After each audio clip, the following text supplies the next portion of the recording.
Hola, somos parte de la familia de Brain Tips. Qué gusto que estés por aquí. Hoy les vamos a hablar sobre la embriología de la médula, dirigido por nuestro tutor, el doctor Giovanni Cañar Lascano. En primer lugar, ustedes van a observar cada uno de los temas a tratar y como primer punto tenemos el desarrollo de la médula espinal. Es por eso que vale recordar que la médula espinal comenzará a desarrollarse de su parte más caudal, de la placa neural y de su inminencia caudal a partir de ¿qué? Del cuarto somita del tubo neural. Ahí será el punto donde comience a transformarse en médula espinal. Es por eso que la recién cerrada pared del tubo neural consta de ¿qué? De células neuroepiteliales y este se extenderá sobre el grosor de la pared para así formar un epitelio pseudoestratificado. Y ya con el tiempo las paredes laterales del tubo neural van a engrosarse y de manera continua disminuyendo el calibre del canal neural y ya en lo que sería la 9ª y 10ª semana quedará un pequeño canal central en la médula espinal. Luego de dicho cierre del tubo neural, las células neuroepiteliales van a crear células primitivas o conocidas como neuroblastos, que constituyen la capa de manto.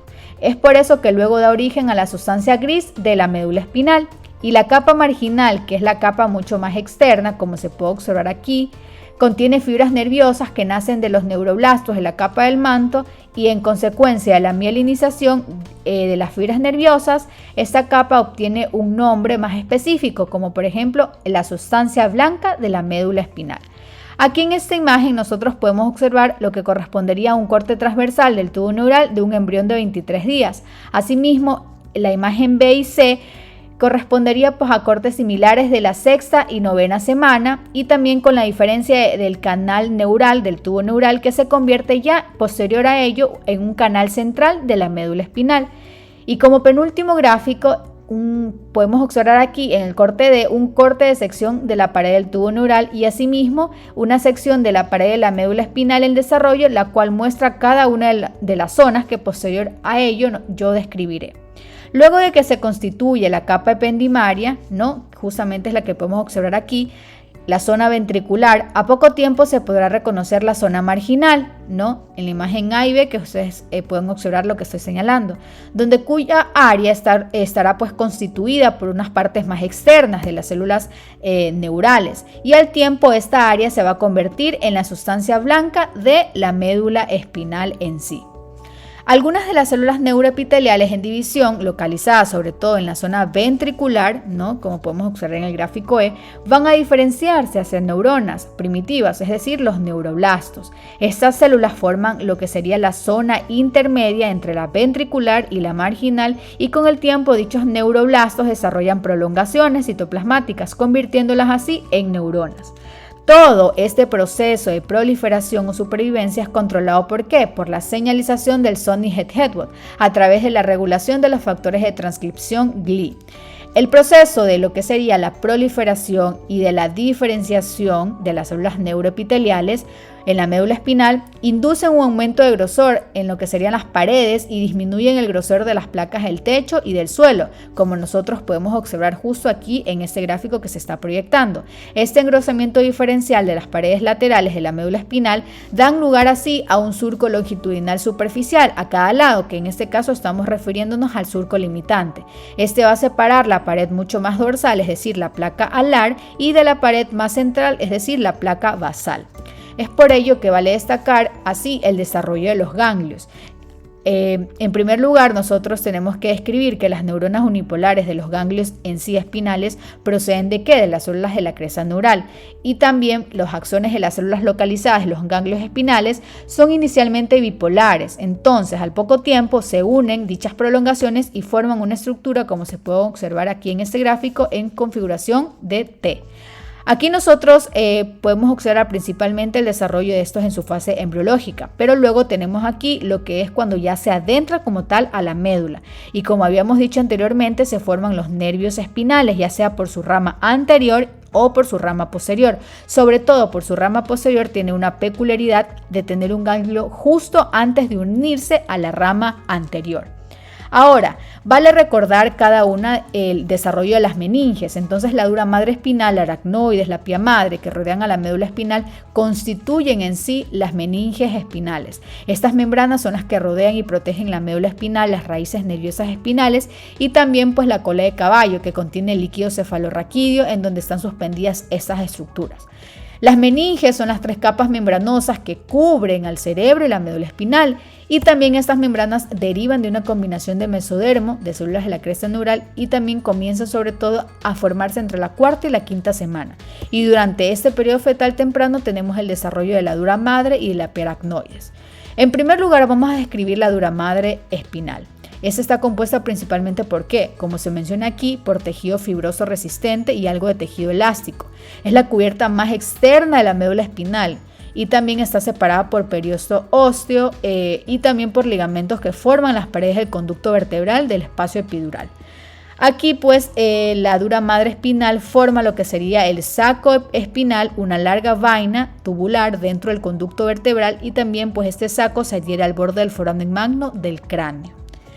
Como segundo lugar tenemos al aracnoide espinal. Esta es una delicada membrana avascular que está compuesta, como aquí se menciona, por tejido fibroso y elástico.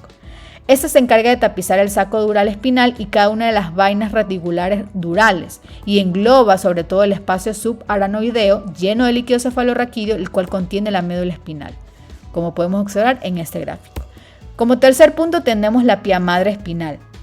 Esta se caracteriza por ser una membrana mucho más interna, que cubre pues la médula espinal, es delgada y transparente y también pues cubre directamente las raíces de los nervios espinales y los vasos sanguíneos espinales, por debajo justo del cono medular. Es así como ahora vamos a mencionar cada una de las capas. En primer lugar, la capa neuroepitelial. Hay que determinar pues primero que la pared del tubo neural, no que está recién cerrado, está constituido por fibras de las células neuroepiteliales. Estas al hacerse un acúmulo forman un epitelio pseudoestratificado grueso y se unen por complejos de unión. Es decir, que en la etapa del surco neural y de inmediato tras el cierre del tubo se dividen con rapidez y de esta manera constituyen lo que sería la capa neuroepitelial, como nosotros podemos observar aquí en este gráfico.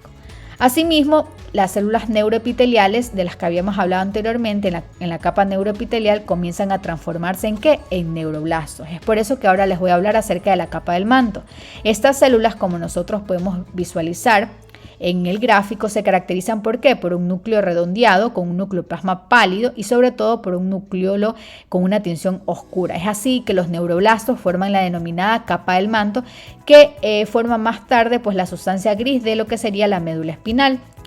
Ahora, la capa mucho más externa de la médula espinal en sí es la capa marginal. Esta contiene fibras nerviosas que emergen de los neuroblastos de la capa del manto y como consecuencia de la mielinización de las fibras nerviosas, esta capa adquiere una tonalidad más blanca y por ende se denomina una sustancia blanca en la médula espinal.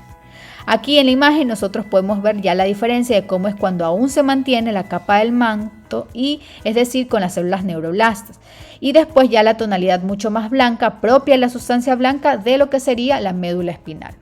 Posterior a ello, vale recordar cada una de las placas. El cerebro en sí está constituido por 3 vesículas, el rombencéfalo, el mesencéfalo y el prosencéfalo. En primer lugar, vale destacar el rombencéfalo, el metencéfalo con sus placas basales, eferente y aferente, tanto alar y típicas.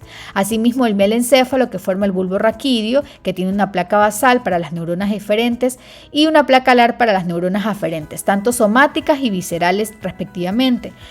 Asimismo tenemos el mesencéfalo, el cual no se subdivide, pero sí tiene una característica fundamental, ya que ésta se asemeja a la médula espinal con sus placas eferente basal y aferente alar, como se puede observar en los gráficos que se presentan. El prosencéfalo en sí, el diencéfalo en su parte más posterior y el telencéfalo en la parte más anterior, pero sobre todo el diencéfalo está constituido por una placa del techo muy delgado y una placa alar muy gruesa, en la cual se desarrollan sobre todo el tálamo y también pues el hipotálamo. Al igual que una placa, sobre todo que vamos a hablar a continuación, la placa del piso, la placa del techo, vale recordar en primer lugar que la médula espinal corresponde al extremo caudal del sistema nervioso central. Se caracteriza por una placa basal, la cual contiene neuronas motoras y una placa alar que contiene neuronas sensitivas. y también una hendidura longitudinal, el surco limitante, el cual marca el límite entre ambas placas. Al igual que una placa del piso y también pues posterior a ello una placa del techo, a manera de vías de conexión entre ambos lados, se forman lo que serían los nervios espinales a partir de cada segmento de la médula espinal. Estos nervios tienen sus núcleos motores en la placa basal dentro de la médula y sus cuerpos celulares sensitivos que se ubican en los ganglios espinales derivado de las células de la cresta neural, es decir, fuera de la médula. Aquí podemos observar cada una de estas estructuras, que en este caso estamos hablando de la placa del techo y la placa del piso. Es por eso que vale destacar la mielinización de las fibras nerviosas, es decir, las envolturas membranosas. Estas rodean a las fibras nerviosas en el interior de la médula espinal y comienzan a formarse durante el periodo fetal avanzado y continúan desarrollándose durante el primer año de la vida postnatal, como nosotros podemos visualizar en este gráfico. En general, pues los tractos de fibras comienzan a ser funcionales justo en el momento en que presentan la mielinización. Las vainas de mielina rodean a cada uno de los axones de las fibras nerviosas periféricas, ya que están constituidas ¿por qué? Por membranas plasmáticas de neurolema, justamente como se menciona aquí, es decir, las vainas de las células de Schwann. Es por eso que vale mencionar acerca de los cambios de posición de la médula espinal. En primer lugar, vale destacar que justo en el tercer mes de desarrollo de la médula espinal se extiende a todo lo largo del embrión, y los nervios espinales pasan por los forámenes intervertebrales en su nivel de origen. Justo al nacer, ese extremo se ubica en el nivel de la tercera vértebra lumbar, ¿no? Pero en el adulto, la médula en sí termina entre el nivel de L2 y L3, justamente en esta porción. En tanto, el saco dural y el espacio subaracnoideo se extiende hasta S2, como se señala aquí, que es el final del saco dural. Cuando ya se hace sobre todo lo que sería una extracción del líquido cefalorraquídeo mediante una punción lumbar, la aguja sobre todo se inserta en la región inferior, es decir, entre L4 y L5, para así evitar el extremo inferior de lo que sería la médula en sí espinal. Justo en el extremo inferior de la médula espinal, una extensión formada por pía madre y similar a un hilo se extiende pues en dirección caudal, pasa por la dura madre y sobre todo le da una cubierta en S2, como se menciona aquí, y se extiende hasta la primera vértebra coccigia. Esta estructura es la que nosotros determinamos como filum terminale y señala pues el trayecto de la regresión de la médula espinal. Las raíces tanto dorsal y ventral de los nervios espinales, justo por debajo del extremo terminal de la médula entre L2 y L3, constituyen la caudequina, es decir, la conocida cola de caballo. Vale destacar que ustedes pueden visualizar en Brain Tips, en nuestro canal, la configuración externa e interna de la médula espinal para que aclaren toda y cada una de sus dudas. Asimismo, nosotros tenemos que recordar la regulación molecular de la diferenciación nerviosa de la médula espinal. En este caso, la región dorsal, tanto sensitiva, y la ventral, en este caso motora, de la médula espinal, van a depender ¿de qué? De los gradientes de concentración de la familia de los factores de transformación de crecimiento beta, por sus siglas TGFB, y asimismo que son secretados en el tubo neural dorsal, y el otro gradiente muy importante que es el Sonnenfeld-Hedwig, que ya les había mencionado anteriormente, que va a ser secretado en la notocorda y en la placa del suelo. Al comienzo, pues los BMP4 y BMP7, que son proteínas morfogenéticas óseas, son muy importantes porque esas se encargan de secretar en el ectodermo suprayacente, en el tubo neural, dichas proteínas y que van a establecer de esta manera un segundo centro de señalización, sobre todo en la placa del techo. Vale destacar asimismo las malformaciones congénitas de la médula espinal. Se dice que la mayor parte de los defectos congénitos de la médula espinal se deben ¿a qué? A la falta de fusión de uno o más arcos neurales de las vértebras en desarrollo durante ¿qué? La cuarta semana. Dichos defectos del tubo neural afectan ¿a qué? A los tejidos que cubren la médula espinal, ya sea las meninges, arcos vertebrales, músculos, piel, entre otros aspectos. El término en sí de espina bífida indica que la falta de fusión de las mitades de los arcos neurales embrionarios. Como primer punto tenemos la espina bífida oculta. Esta se observa en las vértebras tanto L5 o S1. Se dice que aproximadamente el 10% de las personas, que por lo demás son normales, en su forma más menor, la única evidencia es la presencia de un pequeño yuelo con un penacho de pelos en la superficie. Asimismo, en relación con dicho yuelo, se puede observar un lipoma, es decir, un seno dérmico u otras alteraciones congénitas que son muy importantes a considerar para determinar dicha malformación, como es la espina bífida oculta. Asimismo, tenemos otro tipo de malformación que es la espina bífida quística. En este caso nos referimos pues a la presencia de una protusión de la médula espinal, las meninges o ambas, a través de defectos en los arcos vertebrales. Se denominan en conjunto espina bífida quística debido al quiste meningio, un saco de tipo quístico asociado a dichos defectos. La columna vertebral fetal se puede observar mediante una ecografía de la 10ª a 12ª semana, para poder determinar dicha malformación. Y por último tenemos la espina bífida quística, la mieloquisis.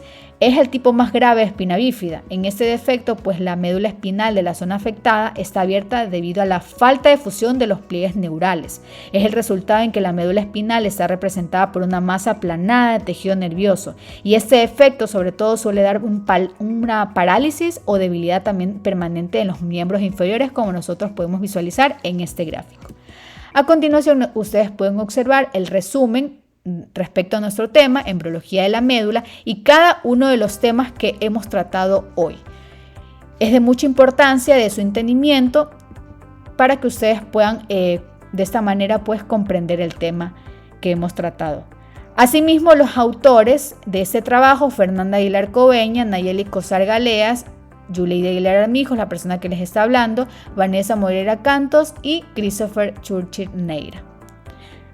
La bibliografía que hemos empleado es Embriología Médica de Lachman, Embriología Clínica de Moore y asimismo Embriología Humana y Biología de Desarrollo de Carson. Por último, no se olviden de suscribirse, de darle like al video y sobre todo de activar la campanita de notificaciones para que ustedes puedan estar pendientes de los nuevos videos publicados en nuestro canal de Brain Tips.